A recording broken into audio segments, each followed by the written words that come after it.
ՎՏԲ բանկի Բաղրամյան հասցեի մասնաճյուղի վրա վերջին տարիներին սա երրորդ հարձակումն է։ Քանի որ դեպքից շատ ժամանակ չի անցել, ոչ մի մանրամասնություններ այս պահին դեռևս պարզաբանված չէ։ Այս պահին այլ տեղեկություն բանկի կառավարիչը չի կարող հայտնել։ Զինված հարձակման ահազանգը ոստիկանությունը ստացել է 15:30-ին։ Երկու հոգի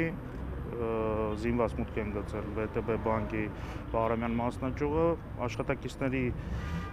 կյանքի եւ առողջության համար վտանգավոր բռնություն գործադրելու սպառնալիքով ապշտակել են գումար։ Որքան գումար են տարել, դեռևս ճշտվում է։ Ճշտվում են նաև բանկ զենքով ներխուժած անձանց տվյալները։ Նախնական տեղեկությամբ փողը պահանջելու ստացել են ատրճանակի սպառնալիքով, հետո դիմել փախուստի։ Աշխատում են ինվեստիկանցիա եւ քննչական կոմիտեի օպերատիվ քննչական համատեխումը ներկայումս դեպքի վայրում աշխատում է, սպայն առայժմ հասկանում կոնկրետ որից է ինֆորմացիա, որից է տվյալ դեռևս չունենք։ Տուժածներ չկան, միայն բանկից են գումար հափշտակել։ Օպերատիվ խումբը երբ ավարտի գործը, բանկը կվերսկսի աշխատանքը։ Իսկ արդյոք կապ ունեն բանկի վրա հարձակման 3 դեպքերը, դեռ հայտնի չէ։